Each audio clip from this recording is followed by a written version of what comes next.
Hello दोस्तों, आप सभी का हमारे एजुकेशन संग्राम इलेक्ट्रीशियन चैनल में आप सभी का स्वागत है।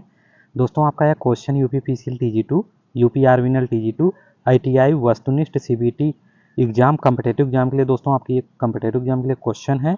ये एमसीक्यू क्वेश्चन वस्तुनिष्ठ क्वेश्चन है दोस्तों, और यह क्वेश्चन यूनिवर्सल मोटर क्वेश्चन है। यहाँ पे आया हुआ है वो सिंक्रोनस मोटर से क्वेश्चन था। जो क्वेश्चन आया हुआ था दोस्तों वो सिंक्रोनस मोटर से आपका क्वेश्चन था, और यहाँ पर ये क्वेश्चन जो आया हुआ है ये यूनिवर्सल मोटर क्वेश्चन आया हुआ है। यहाँ पे जितने भी सारे क्वेश्चन आए हुए हैं आपके, ये यूनिवर्सल मोटर क्वेश्चन है। यहाँ पर दोस्तों क्वेश्चन है, इसके बारे में भी बताया गया है डिटेल में, मतलब इसका और भी जो जितने भी टाइप के आपके कुछ क्वेश्चंस और बन सकते हैं उस क्वेश्चन में जो डिटेल में आपका आया है, वहाँ से और कुछ भी आपको वहाँ पर नॉलेज प्रोवाइड किया जाएगा, क्योंकि आपके एग्जाम के जो क्वेश्चन है ना, एडवांस क्वेश्चन आपके ये हैं, और वहाँ से और भी क्वेश्चन बना सकते हैं आप जो डिटेल में आपके आए हुए हैं, और भी एक आध दो जो क्वेश्चन बन रहे हैं। और दोस्तों जितने भी टाइप के आपके क्वेश्चन हैं वो दोस्तों आपके कॉम्पिटेटिव एग्जाम के लिए यहाँ पर इस भी चैनल पर आपको प्रोवाइड किया जाएगा एजुकेशन संग्राम में। और दोस्तों आप हमारे चैनल को अपने दोस्तों को भी शेयर कर दीजिए, आप भी चैनल को सब्सक्राइब कर लीजिएगा, वीडियो को लाइक भी कर देंगे दोस्तों। ये दोस्तों ज़्यादा से ज़्यादा शेयर करिए, क्योंकि दोस्तों ये इंटरव्यू क्वेश्चन भी है, और आपके जितने भी टाइप के इलेक्ट्रीशियन टेक्नीशियन इलेक्ट्रिकल से जितने भी टाइप के आपके यहाँ पर एग्जाम में जो क्वेश्चन पूछ रहे हैं, आपके यहाँ पे क्वेश्चन मिलने वाले हैं। यहाँ पर देखिए दोस्तों, आपका पहला क्वेश्चन क्या कह रहा है कि जो एसी श्रेणी मोटर में आपका यहाँ पर पहला क्वेश्चन स्टार्ट हुआ है, ये यूनिवर्सल मोटर क्वेश्चन है आपकी। और ये दोस्तों आपके लिए बहुत बेस्ट क्वेश्चन है, क्योंकि यहाँ पे आपके एडवांस क्वेश्चन आए हुए हैं कॉम्पिटेटिव एग्जाम के लिए। और यहाँ पर देखिए दोस्तों, ये क्वेश्चन क्या कर रहा है कि जो एसी श्रेणी मोटर में शक्ति गुणक डॉट डॉट डॉट के कारण कम होता है। मतलब इसमें दोस्तों जो एसी श्रेणी मोटर है आपके, इसमें शक्ति गुणक डॉट डॉट डॉट के कारण कम होता है। इसमें कम पूछ रहा है कि क्या कारण है कि ये शक्ति गुणक इसका कम होता है। तो इसमें होता क्या है दोस्तों, इसमें क्षेत्र और आर्मेचर परिपथ का उच्च प्रेरकत्व एसी श्रेणी मोटर में जो शक्ति गुणक है क्षेत्र और आर्मेचर परिपथ का उच्च प्रेरकत्व के कारण कम होता है। ऑप्शन डी आपका यहाँ पे करेक्ट आंसर है। आपका नेक्स्ट क्वेश्चन है, क्वेश्चन नहीं दोस्तों, इस क्वेश्चन का ये आपका यहाँ पर डिटेल आया हुआ है।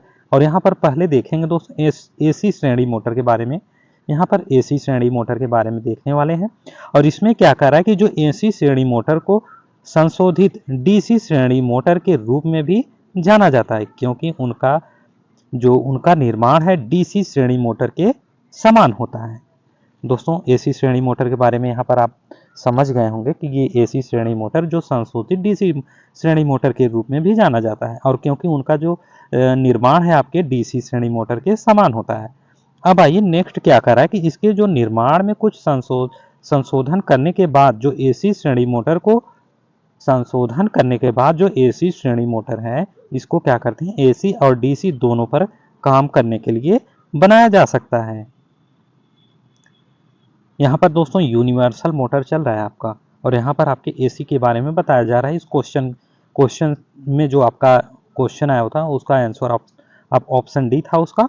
और यहाँ पर आपको श्रेणी मोटर के बारे में बताया जा रहा है कि यूनिवर्सल जो मोटर है आपके, ये एसी श्रेणी मोटर के और डीसी श्रेणी मोटर के दोनों को काम में लिया जाता है, इसके लिए बनाया भी जा सकता है दोस्तों। आपका आइए नेक्स्ट में क्या कर रहा है कि यहाँ पर देखिए, यहाँ पर फिगर भी आपका जो एसी श्रेणी मोटर का निर्माण कर रहा है। और तो यहाँ पर कुछ पॉइंटें दी गई हैं और भी देख ले रहे हैं। पॉइंट क्या कर रहा है कि जो हालांकि एक श्रेणी मोटर जो मुख्य रूप से डीसी प्रचालन के लिए बनाई जाती, मतलब दोस्तों एक श्रेणी मोटर है जो मुख्य रूप से सिर्फ डीसी प्रचालन के लिए बनाई गई है, और यह एकल फेज एसी आपूर्ति पर काम करती है, निम्नलिखित क्षय से ग्रस्त है। शैथिल और भंवर धारा क्षय के कारण जो दक्षता कम हो जाता है या कम हो जाती है। क्षेत्र और आर्मेचर कुंडलन के जो अधिक प्रतिघात के कारण जो शक्ति गुणक कम है। यहाँ पर देखिए दोस्तों, आपका जो आंसर आया हुआ था, यहाँ पर देखिए क्षेत्र और आर्मेचर जो कुंडलन के अधिक प्रतिघात के कारण इसकी जो शक्ति गुणक कम है। तो यहाँ पर देखिए दोस्तों, ये एसी श्रेणी मोटर का निर्माण कर रहा है। इसमें कम्यूटेटर है, ब्रशेस है, और आर्मेचर बाइंडिंग है, फील्ड बाइंडिंग है, रोटेटर है, नहीं सॉरी दोस्तों, ये स्टार्टर है, और ये एसी और डीसी सप्लाई है। यहाँ पर आर्मेचर कॉइल है, आर्मेचर कोर है। Armature core. आइए अब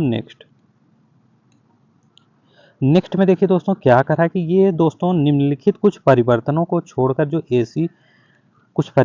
छोड़कर जो एसी श्रेणी मोटर का निर्माण है ये डीसी श्रेणी मोटर के समान है। इसकी जो एसी श्रेणी मोटर है आपके, ये डीसी श्रेणी मोटर के समान है। और यहाँ पर देखिए कुछ पॉइंटें दी गई हैं। यहाँ पर देखिए दोस्तों जो पॉइंटें बनी हैं ना आपके, इसी पर क्वेश्चन है। एक एक पॉइंट आपको देखना है, क्योंकि यहाँ पर जो आपका एक क्वेश्चन बना हुआ है, तो वहाँ से आपका एक आंसर उठ के निकल के आया हुआ है।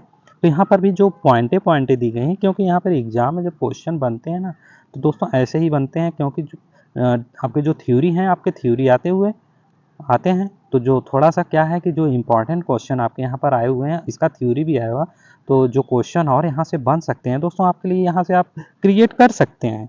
और भी जितने भी टाइप के आपके क्वेश्चन और भी बन रहे हैं दोस्तों, मैं आपके क्वेश्चन को इस चैनल पर प्रोवाइड कर दिया जाएगा।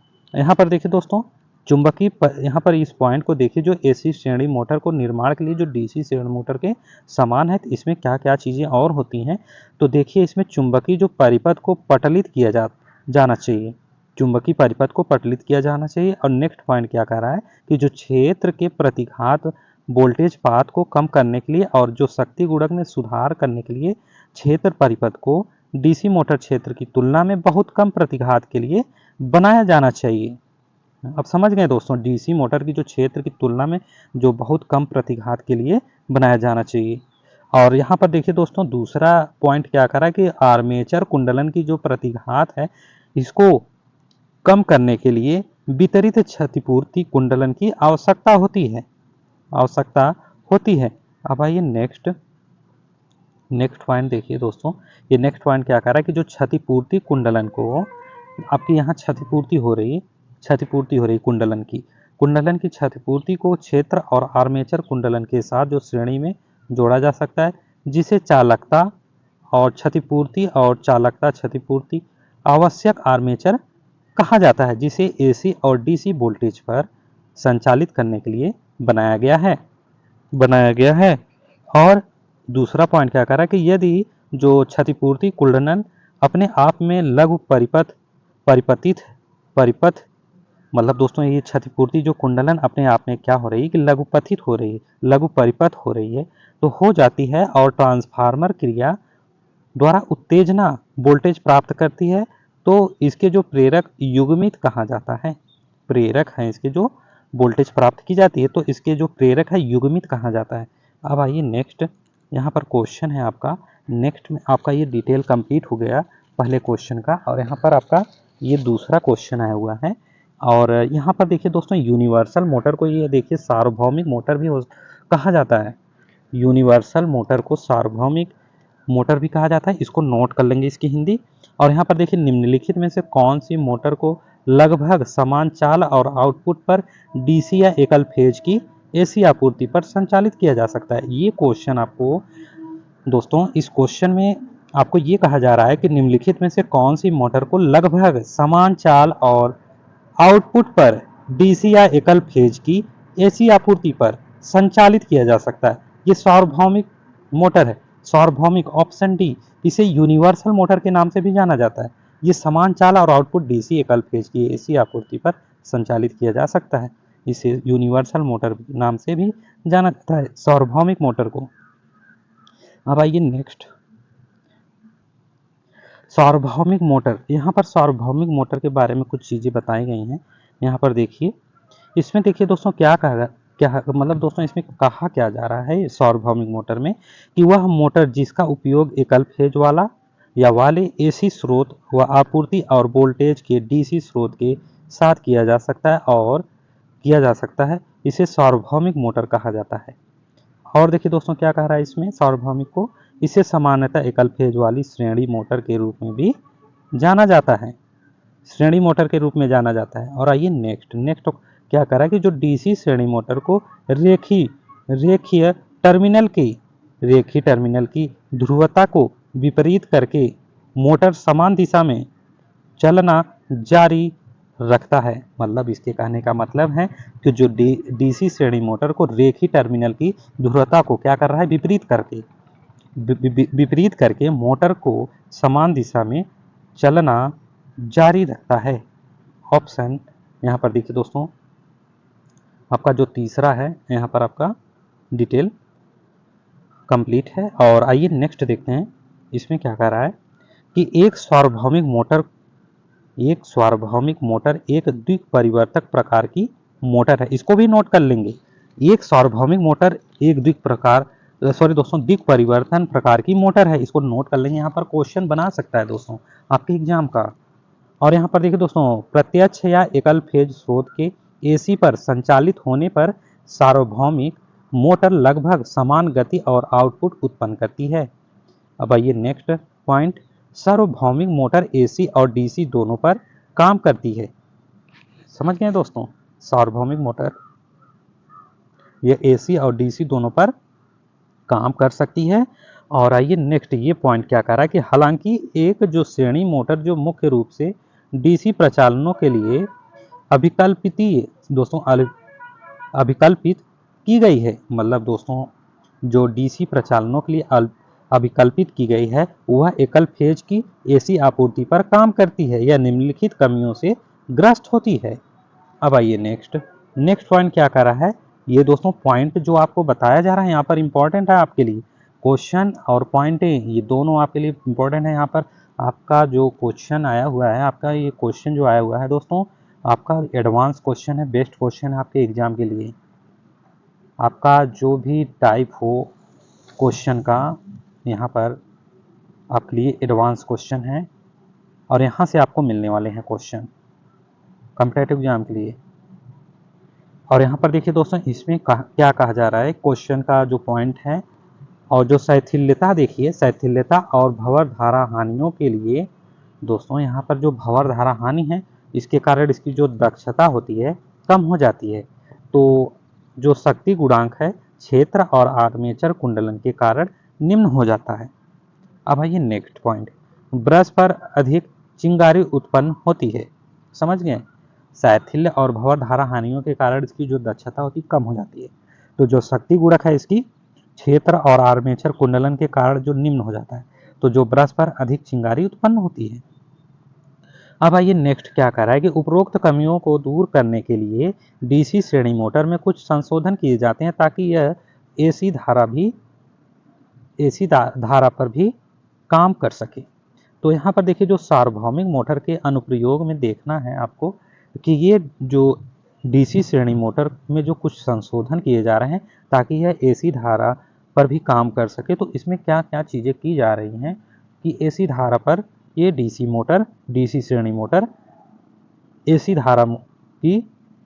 एसी धारा पर भी काम कर रहा है। आइए यहाँ पर देखिए दोस्तों, सुहाव ड्रिल मशीन और नेक्स्ट पॉइंट, इसे हेयर ड्रायर, ग्राइंडर और मेज वाले पंखों में उपयोग किया जाता है। मतलब दोस्तों सुहाव ड्रिल मशीन में और इसे हेयर ड्रायर, ग्राइंडर, मेज, पंखे में, जो मेज वाले पंखे हैं इसमें उपयोग किया जाता है। और इसका उपयोग ब्लोअर, पॉलिशर और रसोई उपकरणों में भी किया जाता है। नेक्स्ट पॉइंट, इसका उपयोग उन उद्देश्यों के लिए किया जाता है जहां चाल नियंत्रण और चाल के उच्च मान आवश्यक होते हैं।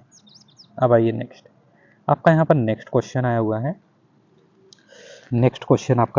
तो यहाँ पर क्वेश्चन देखिए क्या कर रहा है कि निम्न में से कौन सा मोटर ब्रशों की स्थिति के आधार पर गति की विस्तृत सीमा प्रदान करता है। मतलब दोस्तों इसका जो क्वेश्चन है, कहने का मतलब है इस क्वेश्चन का कि कौन सा मोटर है जो ब्रश लगे रहते हैं। आपको दोस्तों काफ़ी सारे फिगर आपके पिछले क्वेश्चन में आया हुआ है, ब्रश के बारे में वहाँ पर बताया गया है दोस्तों मोटर में। तो मोटर ब्रशों की स्थिति के आधार पर गति की जो विस्तृतता आपकी है ये सीमा प्रदान करता है। ये कौन से आपके मोटर हैं कि ये आपकी मोटर के ब्रशों की जो स्थिर आधार पर गति विस्तृतता सीमा प्रदान कर रहा है। तो ये दोस्तों आपका श्रेणी एसी मोटर है, एसी श्रेणी मोटर। और ये ऑप्शन बी, इस क्वेश्चन का ऑप्शन बी करेक्ट आंसर है। और आइए नेक्स्ट, इसमें देखिए यहाँ पर एसी मोटर की गति नियंत्रण की विस्तृत श्रृंखला प्रदान करती है। यहाँ पर देखिए दोस्तों ये आया हुआ है, तो यहाँ पर देखिए ब्रशेस यहाँ पर लगे हुए हैं, देखिए ब्रशेस के फिगर बने हुए हैं ऊपर नीचे आपके ब्रशेस के फिगर लगे हुए हैं। तो ये श्रृंखला प्रदान करती है, जो श्रृंखला एसी मोटर है आपका। यहाँ पर एसी मोटर का इमेज आया हुआ है, तो यहाँ पर जो क्वेश्चन आपका है उसके अनुसार यहाँ पर दिखाया गया है कि जो यहाँ पर देखिए क्या क्या चीज़ें इसमें एसी श्रृंखला एसी मोटर में आपके आए हुए हैं। तो जो आर्मेचर बाइंडिंग कम्यूटेटर है, यहाँ पर देखिए बीच में रोटर है और ये एन है, ये एस है, और यहाँ पर देखिए ब्रशेस हैं, ये फील्ड बाइंडिंग है, स्टार्टर है, और एसी और डीसी सप्लाई है, ये आर्मेचर कोर है। अब आइए नेक्स्ट पॉइंट आपका यहाँ पर देखिए दोस्तों, एसी श्रृंखला मोटर को संशोधित डीसी श्रृंखला मोटर के रूप में भी जाना जाता है, क्योंकि उनकी जो संरचना है डीसी श्रृंखला मोटर के समान ही होता है।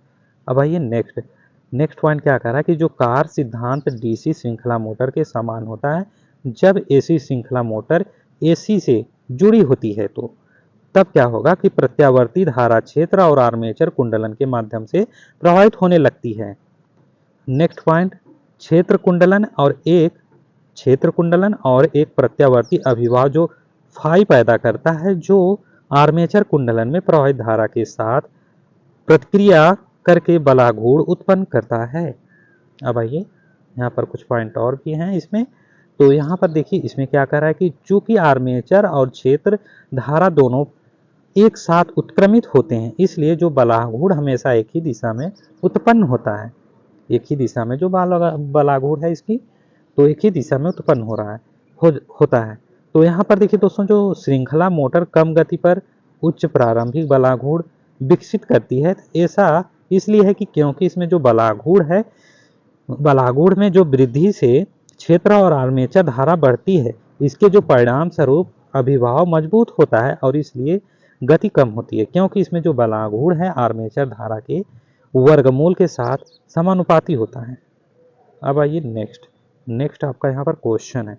तो क्वेश्चन क्या कर रहा है कि जो अंश निष्कासन है, क्वेश्चन देखिए, अंश निष्कासन क्षेत्र गति नियंत्रण विधि का प्रयोग गति नियंत्रण के लिए ...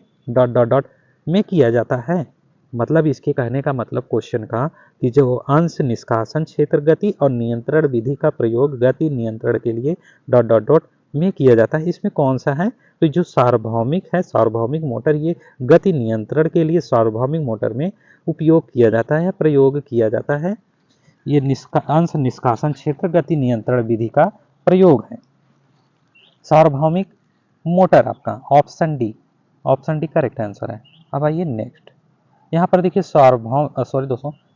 सार्वत्रिक मोटर की गति नियंत्रण विधि। यहाँ पर सार्वत्रिक मोटर की गति नियंत्रण विधि है, इसमें जो क्षेत्र अंश निष्कासन विधि का यहाँ पर उपयोग किया गया है। यहाँ पर यूनिवर्सल मोटर लगा हुआ है। यहाँ पर देखिए दोस्तों, इसका तो मतलब ही नहीं पता चल रहा था। पहले फिगर आ रहा था, तो पहले फिगर जो आ रहा था उसमें तो पता ही नहीं चल रहा था कि ये फिगर किस चीज़ का कैसा बना हुआ है। तो यहाँ पर आप इस फिगर के माध्यम से और इस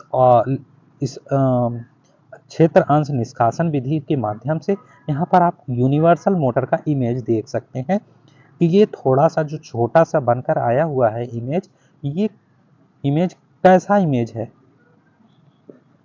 यहाँ से बहुत सारे क्वेश्चन यूनिवर्सल मोटर से और सिंक्रोनस मोटर से, इंडक्शन मोटर से आपके क्वेश्चन पूछे जाते हैं। तो और भी हो सकता है कि और भी जितने भी टाइप के आपके क्वेश्चन और भी बने हैं।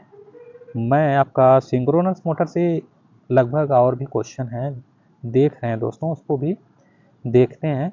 और भी सिंक्रोनस मोटर से आपके क्वेश्चन रहेंगे तो और भी आ जाएंगे आपके जितने भी टाइप के क्वेश्चन बन रहे हैं। और तो दोस्तों यहाँ पर देखिए यूनिवर्सल मोटर का जो इमेज है यहाँ पर आया हुआ है।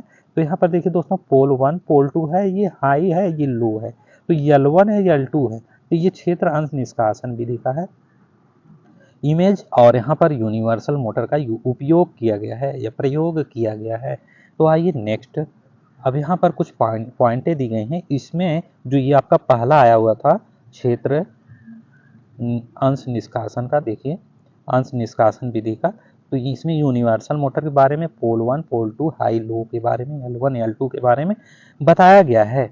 अब आइए यहाँ पर, तो जो इस विधि में क्षेत्र ध्रुवों के विभिन्न बिंदुओं पर अंश निष्कासन किया जाता है ताकि क्षेत्र सामर्थ्य को परिवर्तित करके मोटर की जो गति को परिवर्तित किया जा सके, इसके बारे में बताया जा रहा है कि इसमें क्या किया जा रहा है। इस विधि में जो क्षेत्र ध्रुवों के जो विभिन्न बिंदुओं पर अंश निष्कासन किया जाता है, तो जो ताकि क्षेत्र सामर्थ्य को परिवर्तित करके मोटर की जो गति को परिवर्तित किया जा सके। अब आइए नेक्स्ट पॉइंट में क्या करा है कि यदि क्षेत्र में जो अंश निष्कासन अधिक होता है तो हमें मोटर के लिए विभिन्न गतियां प्राप्त हो सकती हैं। अब आइए नेक्स्ट पॉइंट कह रहा है कि गति निर्धारण के लिए इस उद्देश्य के लिए क्षेत्र ध्रुव को विभिन्न खंडों में तारों की विभिन्न श्रेणियों में लपेटा जाता है और प्रत्येक खंड में अंश निष्कासन निकाले जाते हैं। अब आइए नेक्स्ट में आपका अपकेंद्री तंत्र है। अपकेंद्री तंत्र का इमेज देखिए, यहाँ पर यूनिवर्सल मोटर का यूज किया गया है अपकेंद्री तंत्र में। तो यहाँ पर सीरीज में दोस्तों आपका लगा हुआ है और यहाँ पर भी आपका ये कैपेसिटर है, ये प्रतिरोध सॉरी दोस्तों L1 L2 है। यहाँ पर अपकेंद्री तंत्र के बारे में यहाँ पर दिखाया गया और ये आपके दोस्तों स्विच हैं। अब आइए नेक्स्ट इसके बारे में देखते हैं दोस्तों, अपकेंद्री तंत्र के बारे में। इसमें क्या बताया जा रहा है कि इसका कार्य क्या है और इसका उपयोग कैसे किया जाता है, यहाँ पर देखते हैं। यदि मोटर की गति उत्तोलक द्वारा निर्धारित गति से अधिक होती है तो अपकेंद्री उपकरण स्विच दोनों संपर्क खोलता है। और देखिए दोस्तों क्या कर रहा है कि यदि मोटर की गति उत्तोलक द्वारा निर्धारित गति से अधिक होती है, अधिक मतलब दोस्तों ज़्यादा हो जाती है, वहाँ पर देखिए दोस्तों जो आपके स्विच थे ना वो ओपन स्विच थे, तो वहाँ पर उत्तोलक क्या हो रहा है कि निर्धारित गति के द्वारा जो क्या हो रहा है कि वो अधिक हो रहा है। तो अपकेंद्री उपकरण और या स्विच दोनों संपर्क खोलता है और मोटर की जो शक्ति परिपथ में एक प्रतिरोध R को सम्मिलित करता है, जिससे मोटर की गति कम हो जाती है। अब आइए नेक्स्ट पॉइंट क्या करा कि यदि मोटर बहुत धीमी गति से चलती है, मतलब दोस्तों यदि मोटर बहुत धीमी गति से चलती है तो जो अपकेंद्री उपकरण दोनों संपर्कों को बंद कर देगा और प्रतिरोध को लघु परिपथ कर देगा, जिससे मोटर की गति बढ़ जाती है। देख रहे हैं अपकेंद्री तंत्र में क्या हो रहा है। तो इस कार्य को करने के लिए अपकेंद्री स्विच या उपकरण में एक प्रतिरोध जोड़ा जाता है। इन बिंदुओं के खुलने और बंद होने के कारण उत्पन्न स्फूलन यहाँ पर देखिए स्फूलन को कम करने के लिए एक संधारित्र सी कैपेसिटर जिसे कहते हैं दोस्तों संधारित्र सी का उपयोग संपर्क बिंदुओं पर किया जाता है। अब आइए यहाँ पर प्रतिरोध विधि से दोस्तों आपको प्रतिरोध विधि आपका ये तीसरा आपका आया हुआ है। आपका दो इमेज आपका अपकेंद्री तंत्र हो गया। तो यहाँ पर अब आइए तीसरा आपका इमेज है प्रतिरोध विधि। प्रतिरोध विधि में क्या हो रहा है कि यूनिवर्सल मोटर का उपयोग यहाँ पर हो रहा है और सीरीज है, ये वेरिएबल रेजिस्टेंस लगा हुआ है। देखिए दोस्तों वेरिएबल रेजिस्टेंस आपका कैसे बना हुआ है और इसका इमेज आपके थ्योरी में आया हुआ है। अभी लेसन बाय लेसन मैंने चैप्टर बाय चैप्टर पढ़ाया हुआ था, तो उसमें जो बहुत सारी चीज़ें आपको दिखाया गया है, तो वहाँ पर आप जाके देखेंगे, हर चीज़ देखेंगे, क्योंकि यहाँ पर जो कंपोनेंट कहीं कहीं जो यूज किया जा रहा है ये आपके एग्जाम के क्वेश्चन में पूछ सकता है। तो यहाँ पर जो वेरिएबल रेजिस्टेंस आपका यहाँ पर आया हुआ है, तो आपका वेरिएबल रेजिस्टेंस का इमेज कैसा है आपको देखने को मिल रहा है। तो ये आपका वेरिएबल इमेज है। तो यहाँ पर L1 और L2 है। आपको प्रतिरोध विधि के बारे में अब जानना है। अब आइए जानते भी हैं इसमें क्या कह रहा है। तो इस विधि में प्रतिरोध विधि में इस विधि में जो मोटर के साथ श्रेणी में एक चर प्रतिरोध R को जोड़कर विद्युत मोटर की गति को क्या करते हैं नियंत्रित या निर्धारित किया जाता है। इसमें कहने का मतलब कह रहा है कि इस विधि में जो मोटर के साथ श्रेणी में एक चर प्रतिरोध R को जोड़कर विद्युत मोटर की गति को नियंत्रित या निर्धारित किया जाता है। अब आइए नेक्स्ट पॉइंट क्या कह रहा है कि मोटर के समक्ष जो प्रतिरोध है होने के कारण जो मोटर की धारा कम हो जाती है, जो वर्तनों में उस चर प्रतिरोध की व्यवस्था के अनुसार मोटर की गति को कम कर देता है। अब आइए आपका नेक्स्ट क्वेश्चन है। इस क्वेश्चन को देखिए। इस क्वेश्चन में क्या कह रहा है कि यहाँ पर देखिए निम्नलिखित में कौन सी जो मोटर है उस अनुप्रयोग के लिए सबसे उपयुक्त है। मतलब दोस्तों कौन सी मोटर है, जो इस चारों ऑप्शन आपके दिखाई दे रहे हैं यहाँ पे, तो इस मोटर में जो चारों ऑप्शन के मोटर हैं, तो इसमें से एक मोटर ऐसा है, कौन सी मोटर है कि उस अनुप्रयोगों के लिए सबसे उपयुक्त है जहाँ उच्च गति और उच्च बलाघूर्ण की आवश्यकता होती है, ये इसमें दोस्तों सार्वत्रिक मोटर आपकी है, सार्वत्रिक मोटर है। आइए देखते हैं इसके बारे में, सार्वत्रिक मोटर के बारे में डिटेल में देखते हैं। तो यहाँ पर देखिए दोस्तों, एक सार्वत्रिक मोटर एक विशेष प्रकार की मोटर है जो एसी और डीसी विद्युत आपूर्ति दोनों पर चल सकती है। इसको दोस्तों आपके यहाँ पर देखिए, यहाँ पर आपके कॉम्पिटिटिव एग्जाम के लिए क्वेश्चन है और मोस्ट इम्पॉर्टेंट क्वेश्चन है, आपको यहाँ से पढ़ना ही पढ़ना है।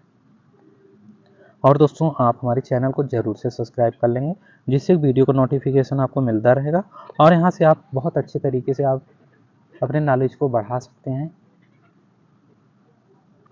अपने नॉलेज को यहाँ से बढ़ा सकते हैं दोस्तों। अब आइए आगे नेक्स्ट चलते हैं, आपका पॉइंट नेक्स्ट है। तो इसमें क्या कह रहा है कि जो सार्वत्रिक मोटर श्रेणी कुंडलन मोटर है। अब देखिए इसमें भी कुछ कह रहा है कि जो सार्वत्रिक मोटर है आपकी, ये कुंडलन मोटर है और आर्मेचर क्षेत्र कुंडली श्रेणी में है, आर्मेचर और क्षेत्र कुंडली श्रेणी में है।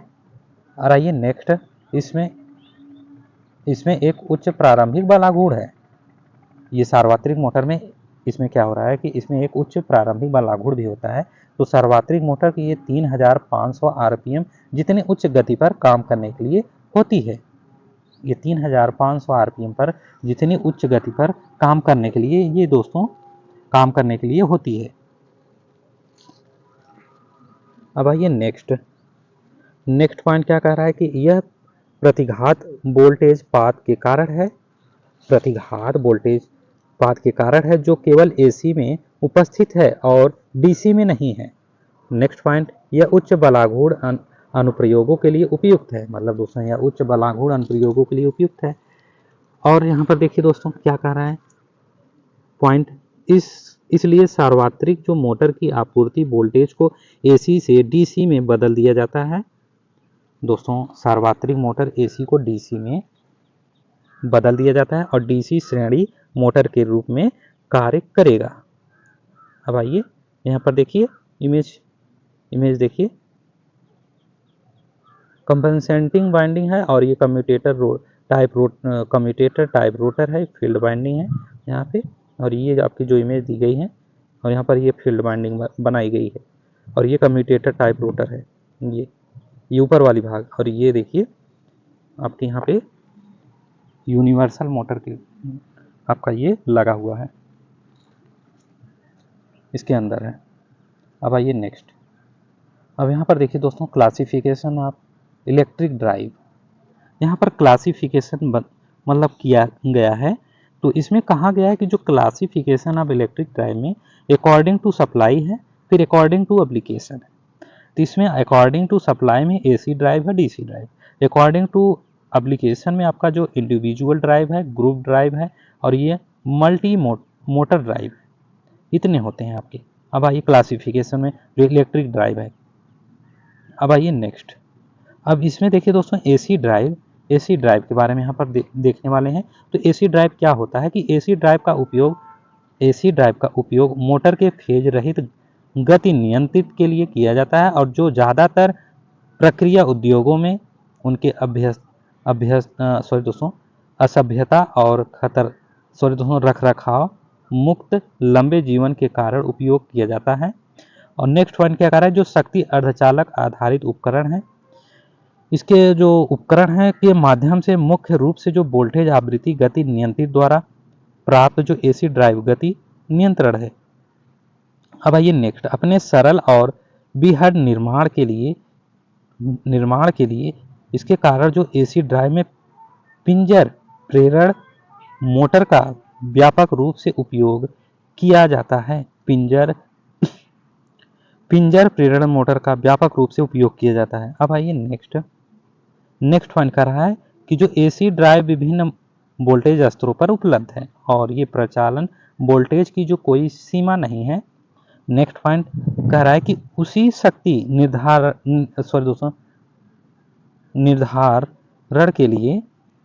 निर्धारण के लिए एसी मोटर ड्राइव का वजन डीसी मोटर ड्राइव से कम होता है। अब आइए डीसी ड्राइव के बारे में देखते हैं। डीसी ड्राइव आपका है, जो डीसी ड्राइव का उपयोग करने का मुख्य कारण है कि इसमें गति नियंत्रण की एक विस्तृत श्रेणी होती है। इसमें उच्च प्रारंभिक बलागुण डीसी श्रेणी मोटर है, इसलिए इसे ट्रैक्शन स्टील, रोलिंग मिल आदि में उपयोग किया जा सकता है। इसको नोट कर लेंगे दोस्तों, यहाँ से क्वेश्चन आपके हैं। अब आइए, यह निवेश पैरामीटर के साथ तेजी से प्रक्रिया देता है और चिक्कड़ गति नियंत्रण द्वारा प्रदान कर सकता है। यह जल्दी से शुरू और बंद करने की क्षमता रखता है।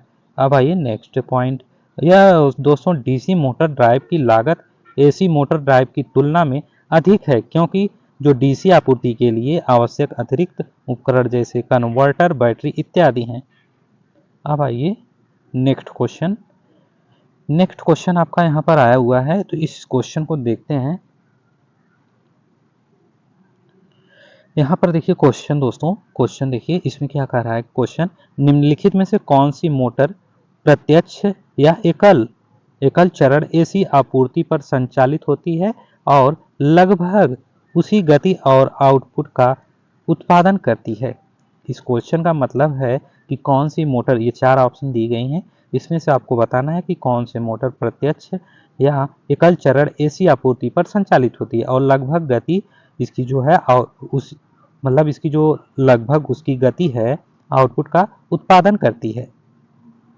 तो दोस्तों इसमें सार्वभौमिक मोटर है, ऑप्शन ए आपका करेक्ट आंसर है। आइए नेक्स्ट देखते हैं सार्वभौमिक मोटर के बारे में। यहाँ पर सार्वभौमिक मोटर देखिए, तो जिन मोटरों का उपयोग एकल फेज एसी स्रोत के साथ ही आपूर्ति वोल्टेज के डीसी स्रोत के साथ किया जा सकता है, उन्हें सार्वभौमिक मोटर कहा जाता है। तो यहाँ पर कुछ पॉइंट और भी दिए गए हैं, इस पॉइंट को भी देखते हैं। तो ये पॉइंट क्या कर रहा है कि यह मूल रूप से एक एकल फेज डीसी श्रेणी मोटर है। मतलब ये मूल रूप से क्या है, एकल फेज डीसी मोटर है, ये सार्वभौमिक मोटर। तो अब आइए नेक्स्ट, ये डीसी श्रेणी मोटर के जो लाइन टर्मिनलों की ध्रुवता को प्रतिक्रम करने पर मोटर एक ही दिशा में चलती रहेगी। अब आइए नेक्स्ट पॉइंट क्या कह रहा है कि डीसी श्रेणी मोटर के जो लाइन टर्मिनलों की ध्रुवता को प्रतिक्रम करने पर मोटर एक ही दिशा में चलती रहेगी। और नेक्स्ट पॉइंट, एक सार्वभौमिक मोटर एक परिवर्तक प्रकार की मोटर है। अब आइए नेक्स्ट क्या कह रहा है कि जब एक प्रत्यक्ष या एकल चरण एसी स्रोत पर संचालित होता है तो जो सार्वभौमिक मोटर लगभग समान गति पर आउटपुट उत्पन्न करता है। ये इंपॉर्टेंट मोटी जो हेडिंग से आपको प्रदर्शित किया गया है। अब आइए नेक्स्ट कुछ महत्वपूर्ण बिंदु भी देख लेंगे कि क्या चीज़ें इसमें और भी हो रहे हैं। तो सार्वभौमिक जो मोटर है आपके एसी और डीसी दोनों पर कार्य कर सकती है, और जो हालांकि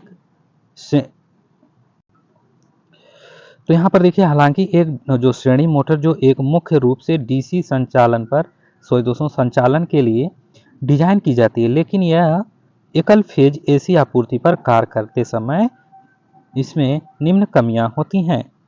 तो इसमें क्या कमियां हैं निम्न, तो देख लेते हैं इसमें क्या होती हैं। 3 पॉइंट इस यहाँ पर प्रदर्शित किए गए हैं, देखते हैं भी आगे भी और कुछ पॉइंट हैं क्या। तो इसमें पहले यहाँ पर देखते हैं, पहला पॉइंट क्या कह रहा है कि जो शैथिल हानि है और भंवर धारा हानि के कारण इसकी जो दक्षता है निम्न हो जाती है। तो ये एक आपकी निम्न कमियां होती हैं। दूसरा कमियां क्या है, क्षेत्र का जो उच्च प्रतिघात और आर्मेचर कुंडलन के कारण शक्ति गुणक निम्न होता है। तो नेक्स्ट पॉइंट, ब्रश पर स्फूलन अधिकतम में होता है। अब आइए नेक्स्ट क्या कर रहा है, उपरोक्त कमियों को दूर करने के लिए दोस्तों यहाँ पर कुछ पॉइंटें और दी गई इसमें, तो इसको भी देखेंगे। तो जो डीसी मोटर है आपके कुछ संशोधन के लिए जाते हैं ताकि जो यह एसी धारा पर भी काम कर सके। सार्वभौमिक मोटर के अनुप्रयोग में देखेंगे दोस्तों ये शायद आप देख चुके हैं। तो इसमें क्या होता है कि सुहावा ड्रिल मशीन में प्रयोग करते हैं, और hair dryer, grinder, table fan उपयोग में करते हैं, और ब्लोअर पॉलिशर रसोई घर में। और यहाँ पर कुछ गति उच्च मान आवश्यकता होती है। तो आपका ये अनुप्रयोग हो गया। आइए क्वेश्चन पर। यहाँ पर देखिए दोस्तों, क्वेश्चन आपका क्या कर रहा है कि दिए गए लागू वोल्टेज और धारा के लिए एक सार्वभौमिक मोटर की गति क्या होगी। तो इसमें कहने का मतलब है दोस्तों, जो लागू वोल्टेज और आपके जो धारा के एक सार्वभौमिक मोटर की गति क्या होगी, इसमें आपको बताना है। तो इसमें आपकी जो एसी उद्दीपन की तुलना में जो डीसी उद्दीपन में अधिक है, मतलब दोस्तों लागू वोल्टेज और धारा के एक सार्वभौमिक मोटर की जो गति क्या होगी, तो एसी आपकी जो है उद्दीपन की तुलना में डीसी उद्दीपन में अधिक, मतलब डीसी में अधिक होगा एसी की तुलना में। अब आइए ऑप्शन ए यहाँ पर करेक्ट आंसर है। ऑप्शन ए करेक्ट आंसर है। ये नेक्स्ट में देखते हैं इसमें क्या दी गई है। तो यहाँ पर देखिए दोस्तों, सार्वभौमिक मोटर आपके हैं दोस्तों, जिन मोटर का उपयोग एकल फेज एसी स्रोत के साथ ही आपूर्ति और वोल्टेज डीसी स्रोत के साथ किया जा सकता है, उन्हें सार्वभौमिक मोटर कहा जाता है। तो यहाँ पर देखिए दोस्तों, यह मूल रूप से एकल फेज डीसी श्रेणी मोटर है, और ये डीसी श्रेणी मोटर की लाइन टर्मिनलों की ध्रुवता को प्रतिक्रम करने के लिए मोटर उसी दिशा में चलती रहेगी। एक सार्वभौमिक मोटर दिक् परिवर्तक प्रकार की मोटर है। अब आइए डीसी शक्ति स्रोत से संयोजित, यहाँ पर देखेंगे डीसी शक्ति स्रोत से संयोजित, यह डीसी स्रोत की तरह दोस्तों कार्य करता है। यह डीसी मोटर की जो तरह कार्य करता है, डीसी मोटर की तरह कार्य करता है, जो डीसी शक्ति स्रोत से संयोजित हो रहा है। तो इसमें एक द्विक परिवर्तक रिंग होता है, जो दिशाहीन धारा को कुंडलन के माध्यम से प्रवाहित होने के लिए अनुमानित प्रदान करता है, और बलाघूर्ण क्रिया को दिशाहीन बनाता है, और रोटर घूमना जारी रखती है। अब आइए नेक्स्ट। यहाँ पर दोस्तों आपकी एसी शक्ति स्रोत संयोजित है।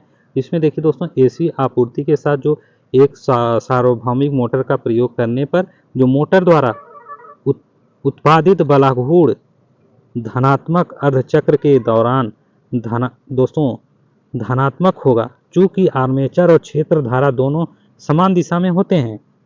दोस्तों यहाँ पर ये बहुत इंपॉर्टेंट क्वेश्चन है आपके यूनिवर्सल मोटर से, सिंक्रोनस मोटर से, इंडक्शन मोटर से। अब देखते हैं दोस्तों, आपका और भी सिंक्रोनस मोटर से क्वेश्चन है, तो आपका यहाँ पर इस चैनल पर प्रोवाइड किया जाएगा। दोस्तों आप हमारे चैनल को जरूर से सब्सक्राइब कर लेंगे, जिससे एक वीडियो का नोटिफिकेशन आपको मिलता रहेगा। और ये यहाँ पर जो पॉइंटें बता रहे हैं दोस्तों, आपकी यहाँ पर बहुत इंपॉर्टेंट है, यहाँ से आपके क्वेश्चन बन सकते हैं दोस्तों। और यहाँ पर देखिए दोस्तों, ऋणात्मक अर्धचक्र के दौरान आर्मेचर और जो क्षेत्र धारा दोनों की दिशा विपरीत हो जाती है, परिणाम स्वरूप बलाघूर्ण समान दिशा में उत्पादित होता है। बलाघूर्ण धनात्मक रहता है। अब आइए नेक्स्ट। अब यहाँ पर देखिए दोस्तों, सार्वभौमिक मोटर की गति, जो यहाँ पर देखिए गति एसी उद्दीपन की तुलना में जो डीसी उद्दीपन में उच्च होती है, क्योंकि अतिरिक्त नुकसान एसी उद्दीपन की स्थिति में होती है। तो यहाँ पर देखिए स्पीड, ये डीसी आपका, और यहाँ पर करंट फ्लो हो रहा है स्पीड से, और यहाँ पर आपका एसी है और डीसी है। अब आइए नेक्स्ट। आपका यहाँ पर क्वेश्चन है दोस्तों, आपका आया हुआ है। यहाँ पर देखिए इस क्वेश्चन में क्या कह रहा है कि जो पूर्ण भार पर सार्वभौमिक श्रेणी मोटर का जो शक्ति गुणक है लगभग ... होता है। मतलब इसमें आपको बताना है कि पूर्ण भार पर सार्वभौमिक श्रेणी मोटर का जो शक्ति गुणक है लगभग होता है किसमें, 0.9 में, 0.9 होता है। नोट करेंगे ऑप्शन सी, सार्वभौमिक श्रेणी मोटर का जो शक्ति गुणक है 0.9 होता है। नोट कर लीजिएगा, आपका इंपॉर्टेंट क्वेश्चन है। यहाँ से सार्वभौमिक मोटर, यहाँ पर देखिए दोस्तों, इसमें बताया गया है आपको कि सार्वभौमिक मोटर में और भी क्या चीजें होती हैं। एक सार्वभौमिक मोटर एक विशेष प्रकार की मोटर होती है, जिसे डीसी एकल चरण एसी आपूर्ति पर चलाने के लिए डिजाइन किया गया है। तो दूसरा पॉइंट क्या कह रहा है कि यह मोटर आमतौर पर श्रेणी रूप में घूमे होते हैं, और आर्मेचर और कुंडलन श्रेणी में होते हैं और इसलिए उच्च प्रारंभिक बल आघूर्ण उत्पन्न करते हैं। इसमें अधिकांश क्या होता है, अधिकांश सार्वभौमिक मोटर को जो 3500 आरपीएम से अधिक उच्च गति पर संचालित करने के लिए डिजाइन किया गया है। अब आइए यहाँ पे, वे समान वोल्टेज की डीसी आपूर्ति पर चलाने की तुलना में जो प्रतिक्रिया वोल्टेज पात के कारण जो एसी आपूर्ति पर कम गति से चलते हैं, जो एसी में मौजूद हैं और डीसी में नहीं। अब आइए नेक्स्ट पॉइंट, एक सार्वभौमिक मोटर की गति और भार विशेषताएं जो डीसी श्रेणी मोटर के समान होती हैं। अब आइए नेक्स्ट, एक सार्वभौमिक मोटर की गति पूर्ण भार पर कम और बिना भार के बहुत अधिक होती है। अब यहाँ पर देखिए, ये पूर्ण भार पर एक सार्वभौमिक श्रेणी मोटर का जो शक्ति गुणांक है लगभग 0.9 होता है। ये पूर्ण भार पर है, 0.9 होता है। अब आइए नेक्स्ट, अब यहाँ पर देखिए दोस्तों, यही एसी और डीसी आपूर्ति दोनों के लिए नीचे दिए गए जो चित्र हैं इसमें बताया गया है कि यहाँ पर देखिए दोस्तों, डीसी है और आपका एसी स्पीड से, और यहाँ पर जो होती हैं आपके जो 0.9 होता है, यहाँ पर इस क्वेश्चन में देखिए 0.9 होता है इसकी जो शक्ति गुणांक है पूर्ण भार पर। अब आइए नेक्स्ट क्वेश्चन है आपका, निम्नलिखित में से कौन सी एकल फेज मोटर दिष्ट धारा और प्रत्यावर्ती धारा के साथ संतोषजनक ढंग से कार्य करेगी? संतोषजनक ढंग से कार्य करेगी। इसमें सार्वभौमिक मोटर है आपका ऑप्शन ए। ये क्या करेगा कि एकल फेज मोटर की दिष्ट धारा प्रत्यावर्ती धारा के साथ संतोषजनक ढंग से कार्य करेगी सार्वभौमिक मोटर। अब आइए नेक्स्ट, सार्वभौमिक बारे में दोस्तों आप बहुत कुछ सीख चुके हैं यहाँ पर देखिए इस वीडियो के माध्यम से। तो जिस मोटरों को उपयोग एकल फेज स्रोत के साथ ही आपूर्ति और वोल्टेज डीसी स्रोत के साथ किया जा सकता है उन्हें सार्वभौमिक मोटर कहा जाता है। यहाँ पर दोस्तों वही चीज़ें फिर से दिखाई गई हैं, बताई गई हैं, आप इसको जानते हैं। और जहाँ नहीं जान रहे हैं मैं बता दे रहा हूँ, एक सार्वभौमिक मोटर क्या होता है, द्विपरिवर्तक प्रकार की मोटर है और यह एकल चरण पर ये सार्वभौमिक मोटर लगभग समान गति आउटपुट उत्पन्न करता है। और इसमें ये भी तो आप जानते हैं, हालांकि एक डीसी मोटर जो मुख्य रूप से डीसी संचालन के लिए डिजाइन की जाती है, लेकिन यह एसी आपूर्ति पर कार्य करते समय इन्हें निम्न कमियां होती हैं। अब आइए नेक्स्ट, इसमें देखिए कुछ कमियां हैं दोस्तों, इसमें बता दिया गया है पहले ही आपको, यहाँ पर भी बता दिया गया है। अब आइए ये नेक्स्ट क्वेश्चन, तो यहाँ पर देखिए अंश निष्कासन क्षेत्र नियंत्रण का विधि का प्रयोग गति नियंत्रण के लिए में किया जाता है। तो दोस्तों आपका ये सार्वत्रिक मोटर है आपका ऑप्शन डी। यहाँ पर देखते हैं, यहाँ पर भी वही चीज़ें आपको आया हुआ है, फिर देखते हैं इसमें वही चीज़ें हैं दोस्तों। अब केंद्रीय है, इसके भी बारे में सीख चुके हैं, अभी हाल क्वेश्चन आया हुआ था, लेकिन जो यहाँ पर क्वेश्चन आया हुआ था तो ऑप्शन चेंज कर दिया था, तो यहाँ पर फिर से वही चीज़ें क्वेश्चन का जो डिटेल है फिर से आ गया है, इसलिए आप यहाँ पे देख सकते हैं। तो मैं इसको, आप जब पहले से ही पढ़ चुके हैं तो आप इसको थोड़ा सा देख लेंगे, देखना चाहते हैं तो हम आगे चलते हैं, नहीं बहुत टाइम लग जाएगा दोस्तों बताते बताते। तो इसलिए दोस्तों आपका क्वेश्चन ही जो आप जान रहे हैं पहले से, दूसरा क्वेश्चन करवा दे रहे हैं। तो यहाँ पर एक सार्वभौमिक मोटर वह है जो इसके कहने का मतलब कह रहा है कि एक सार्वभौमिक मोटर वह है जो या तो डीसी या एसी आपूर्ति पर संचालित किया जा सकता है। ये सार्वभौमिक मोटर है, ये इसमें दोस्तों एसी और डीसी दोनों आपूर्ति पर संचालित किया जाता है, तो ये सार्वभौमिक मोटर है। ऑप्शन सी आपका ये करेक्ट आंसर है। ये नेक्स्ट, इसमें कुछ चीज़ें देख लेते हैं, इसमें और क्या कह रहा है कि जिस मोटर का उपयोग एक दोस्तों, ये तो आप पहले से जानते हैं, ये भी आप जानते हैं, ये भी आप जानते हैं। अब आइए ये भी जानते हैं, ये भी आप जानते हैं। अब आइए नेक्स्ट, इसको भी आप जानते हैं, इसको भी आप जानते हैं। अब आइए क्वेश्चन पे, जो जान रहे हैं दोस्तों मैं आगे क्वेश्चन आपको बता दे रहा हूँ क्या हो रहा है कि एक एकल फेज सार्वभौमिक मोटर एसी स्रोत के साथ संचालित होता है। इनपुट के ऋणात्मक अर्धचक्र के दौरान मोटर का बल आघूर्ण, दोस्तों ये न्यू क्वेश्चन है। यहाँ पर देखिए, एक एकल फेज सार्वभौमिक मोटर एसी स्रोत के साथ संचालित होता है। इनपुट के ऋणात्मक और अर्धचक्र के दौरान, अर्धचक्र के दौरान इसको नोट करिए, ऋणात्मक है और अर्धचक्र भी है, इसके दौरान मोटर का बालाघूर्ण डॉट डॉट डॉट क्या होगा आपको इसमें बताना है। तो इसमें होगा दोस्तों आपका इनपुट धारा, इनपुट धारा के धनात्मक अर्धचक्र के कारण जो बालाघूर्ण के साथ बालाघूर्ण के समान स्वरूप का अनुसरण करता है। ऑप्शन ए, ऑप्शन ए आपका करेक्ट आंसर। इसमें कहने का मतलब है कि ये जो क्वेश्चन कहाँ है कि आपका ऋणात्मक अर्धचक्र के दौरान जो मोटर का बालाघूर्ण है, ये इनपुट धारा के धनात्मक अर्धचक्र के कारण बालाघूर्ण के समान स्वरूप का अनुसरण करता है। ऑप्शन ए आपका करेक्ट आंसर। इसमें देखते हैं दोस्तों थ्योरी क्या बताया गया है,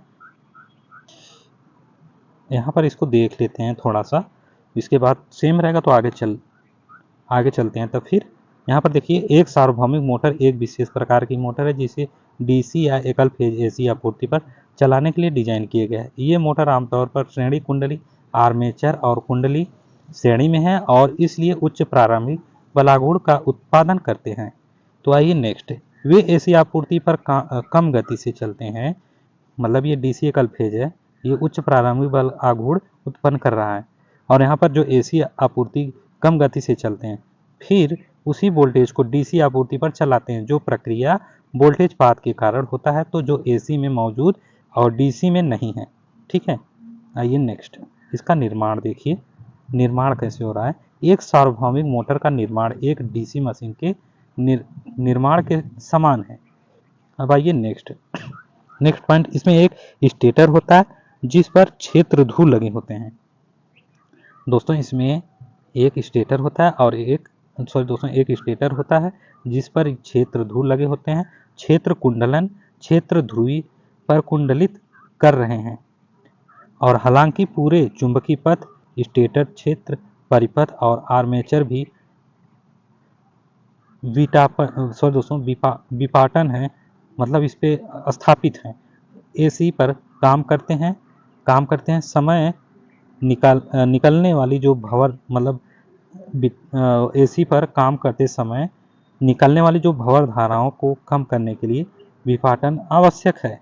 अब आइए नेक्स्ट में क्या कह रहा है कि जो रोटरी आर्मेचर है कुंडली के प्रकार का होता है। रोटरी आर्मेचर ये कुंडली प्रकार का होता है जिसमें सीधे या तिरछे स्लॉट में होते हैं, और इस पर विश्रामावस्था वाले ब्रश होते हैं। विश्रामावस्था वाले ब्रश होते हैं। एसी विनिमय डीसी के लिए उससे अधिक खराब है, और आर्मेचर कॉइल्स में प्रेरित धारा के कारण उपयोग की जाने वाली जो ब्रश में उच्च प्रतिरोध होता है। अब समझ गए दोस्तों। अब आइए इसकी कार्यप्रणाली देखते हैं। देख लेते हैं। जब एसी आपूर्ति के साथ दिया जाता है तो यह अभी भी एक दिशा में बालाघूर्ण पैदा करता है, क्योंकि जो आर्मेचर कुंडली और क्षेत्र कुंडली श्रेणी में जुड़े हैं वे एक ही चरण में हैं दोस्तों, और इसलिए समय समय पर जो एसी की ध्रुवता में परिवर्तन होता है, आर्मेचर और कुंडली में धारा की दिशा में एक ही समान उलट जाती है। देख रहे हैं दोस्तों कैसे इसको किया जा रहा है। तो आइए नेक्स्ट ये पॉइंट दिया जा रहा है, तो इसमें देखते हैं नेक्स्ट पॉइंट क्या कह रहा है कि इस प्रकार चुंबकीय क्षेत्र की दिशा और आर्मेचर धारा की दिशा इस तरह से उलट जाती है कि आर्मेचर चालक द्वारा जो अनुभव की जाने वाली बल की दिशा समान रहती है। तो इस प्रकार एसी या डीसी आपूर्ति की परवाह किए बिना जो सार्वभौमिक मोटर उसी सिद्धांत पर काम करता है जो डीसी श्रेणी मोटर काम करता है। अब आइए नेक्स्ट,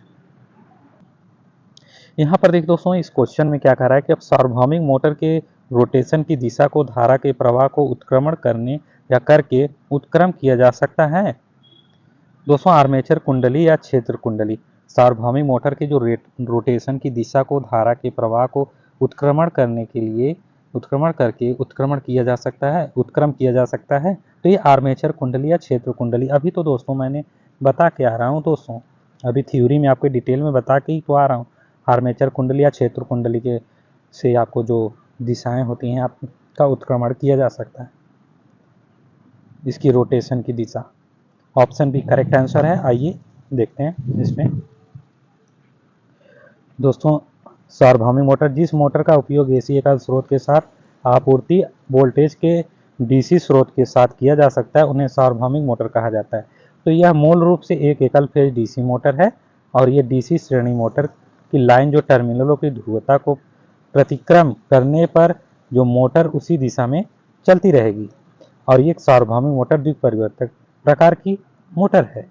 अब आइए यहाँ पर देखिए दोस्तों, इसमें एसी शक्ति संयोजन से संयोजित, और ये दोनों दोस्तों पहले ही आपको जानकारी है, तो फिर मैं इसको बता दे रहा हूँ। तो इसमें क्या होता है, यह डीसी मोटर की तरह कार्य करता है। इसमें एक द्विपरिवर्तक रिंग होते हैं जो दिशाहीन धाराओं को कुंडलन के माध्यम से प्रवाहित होने की अनुमति प्रदान करता है, और जो बलागुण क्रिया को दिशाहीन बनाता है और रोटर घूमना जारी रखता है। ये डीसी का है। और एसी शक्ति स्रोत का संयोजन में क्या कह रहा है कि जो एसी आपूर्ति के साथ जो एक सार्वभौमिक मोटर का प्रयोग करने पर जो मोटर द्वारा जो उत्पादित बलागुण है, इसमें धनात्मक अर्धचक्र के दौरान धनात्मक होगा, और चूंकि जो आर्मेचर क्षेत्र धारा दोनों समान दिशा में होते हैं। अब ऋणात्मक देखिए, ऋणात्मक अर्धचक्र के दौरान जो आर्मेचर क्षेत्र धारा दोनों की दिशा विपरीत हो जाती है, जो परिणाम स्वरूप जो बलागुण है समान दिशा में उत्पादित होता है, और जो बलागुण है धनात्मक रहता है। ठीक है, बलागुण आपका धनात्मक है। अब आइए नेक्स्ट, यहाँ पर देखिए वही फिगर आपका दिया गया है, जो यहाँ पर कुछ देख लेते हैं। जो गति है आपकी एसी उद्दीपन की तुलना में डीसी उद्दीपन में उच्च होता है, क्योंकि जो अतिरिक्त नुकसान एसी उद्दीपन की स्थिति में होती है। अब आइए नेक्स्ट, यहाँ पर कुछ देख लेते हैं। और एक सार्वभौमिक मोटर के घूर्णन की दिशा को निम्न द्वारा परिवर्तित किया जा सकता है। इसमें दोस्तों आपको बताया जा रहा है कि जो एक सार्वत्रिक है, एक सार्वत्रिक मोटर एक घूर्णन की दिशा को निम्न परिवर्तित किया जा सकता है। तो यहाँ पर देखिए दोस्तों, जो आर्मेचर के संबंध में जो क्षेत्र संयोजन को विपरीत करके, ठीक है, आर्मेचर के संबंध में क्षेत्र संयोजन को विपरीत करके, और दूसरा आपका है विपरीत दिशाओं में कोर पर कुंडलित दो क्षेत्र कुंडलियों का इस प्रकार प्रयोग किया जाता है जिससे आर्मेचर के साथ श्रेणी में संयोजित एक कुंडली दक्षिणावर्त घूर्णन प्रदान करती है, जबकि आर्मेचर के साथ श्रेणी में संयोजित दूसरी कुंडली वामावर्त घूर्णन प्रदान करती है। अब आइए नेक्स्ट, आपका नेक्स्ट क्वेश्चन है दोस्तों। नेक्स्ट क्वेश्चन है, यहाँ पर देखिए दोस्तों, सार्वत्रिक मोटर का प्रारंभिक बलागुण ... होता है। दोस्तों इसमें कहने का मतलब, इसका सार्वत्रिक आपकी जो मोटर है प्रारंभिक बलागुण, ये 4 ऑप्शन दिए गए हैं, तो ये कितना प्रतिशत होता है, इसके कहने का मतलब ये पूछ रहा है। तो इसमें दोस्तों सार्वत्रिक मोटर जो प्रारंभिक बलागुण है, ये चालित बलागुण का 450% होता है। मतलब दोस्तों 450, 450, 450% होता है। ऑप्शन सी आपका यहाँ पे करेक्ट आंसर है। आइए नेक्स्ट, तो इसमें देखिए सार्वत्रिक मोटर में सार्वत्रिक मोटर एक परिवर्तक श्रेणी कुंडलित मोटर है। ये एक एसी और डीसी पर काम कर सकता है, और ये चुंबकीय क्षेत्र को बनाने के लिए विद्युत चुंबकीय अपने स्टेटर के रूप में उपयोग करता है। नोट करिए आप, ये विद्युत चुंबकीय को अपने स्टेटर के रूप में प्रयोग करता है। यहाँ पर दोस्तों आपका क्वेश्चन बन सकता है, क्योंकि आपके यहाँ पर एसी डीसी पर दोनों पर ये जो सार्वत्रिक मोटर है कार्य कर रही है, तो ये विद्युत चुंबकीय को अपने स्टेटर के रूप में भी उपयोग करता है। तो यहाँ पर देखिए दोस्तों, ये मोटर आमतौर पर श्रेणी कुंडलन होते हैं। ये मोटर आमतौर पर क्या होते हैं, श्रेणी कुंडलन होते हैं। तो आर्मेचर और क्षेत्र कुंडलन श्रेणी में होते हैं, और इसलिए उच्च प्रारंभिक बलागुण उत्पन्न करते हैं। अब आइए नेक्स्ट, यह चालित बलागुण का 450% है। यह चालित बलागुण का 450% है। तो यहाँ पर देखिए दोस्तों, इसमें क्या कर रहा है, सेकंड पॉइंट, तो इसलिए जो सार्वत्रिक मोटर को आमतौर पर उस उपकरण में बनाया जाता है जिसे वे चालित करने के लिए होते हैं, क्योंकि उनमें जो परिवर्तनशील हैं गति विशेषताएं होती हैं। तो जो अधिकांश सार्वत्रिक मोटरों को 3500 आरपीएम से अधिक उच्च गति पर प्रचालित करने के लिए बनाया गया है। अब आइए नेक्स्ट, तो यहाँ पर देखिए दोस्तों, शैथिल्य मोटर में क्या होता है, शैथिल्य मोटर में आपके निम्न शक्ति कारक कम प्रारंभिक बलागुण होता है। तो संधारित्र रन मोटर क्या है, नोट करिए, यहाँ पर पॉइंट आपका इंपॉर्टेंट है ये। तो इसमें शैथिल्य मोटर के बारे में बता रहा है कि जो शैथिल्य मोटर आपके हैं, ये निम्न शक्ति कारक पर कम प्रारंभिक बल गुण है, निम्न शक्ति कारक कम प्रारंभिक बल गुण है, और जो संधारित्र रन मोटर है ये उच्च प्रारंभिक बल गुण है, ये निम्न शक्ति कारक है। और संधारित्र रन मोटर क्या है दोस्तों? संधारित्र रन मोटर एक ही तो है। यहाँ पर देखिए कम प्रारंभिक बल गुण है, उच्च शक्ति कारक है। यहाँ पर दो चीजें ये संधारित्र रन मोटर में हो रहा है। और ये सार्वत्रिक मोटर क्या है? उच्च गति है, उच्च प्रारंभिक बल गुण है, एसी या डीसी विद्युत पर काम करते हैं। अब समझ गए सार्वत्रिक मोटर के बारे में। अब आइए नेक्स्ट क्वेश्चन आपका आया हुआ है, ये मिक्सचर ग्राइंडर में उपयोग की जाने वाली चालित मोटर एक ... होती है। तो दोस्तों ये मिक्सचर ग्राइंडर में उपयोग की जाने वाली जो चालित मोटर है आपके, ये एक उभय धारा मोटर है। ये उभय धारा मोटर होती है, एक उभय धारा मोटर होती है। अब आइए इसके बारे में देखते हैं। यहाँ पर देखिए दोस्तों, एक उभय धारा मोटर का उपयोग आमतौर पर मिक्सचर ग्राइंडर में चालित मोटर के रूप में किया जाता है। समझ गए? उभय धारा मोटर एसी या डीसी आपूर्ति पर कार्य करती है और ये घरेलू उपकरणों जैसे पंखे, मिक्सर ग्राइंडर, रेफ्रिजरेटर आदि में उपयोग किया जाता है। और यह मोटर चुंबकीय क्षेत्र बनाने के लिए अपने स्टेटर के रूप में एक विद्युत चुंबक का उपयोग करती है। और नेक्स्ट पॉइंट, यह छोटे आकार के साथ साथ क्या हो रहा है? ये छोटे आकार के साथ उच्च विद्युत उत्पादन और निम्न गति पर प्रवर्तक बलागुण उच्च हानि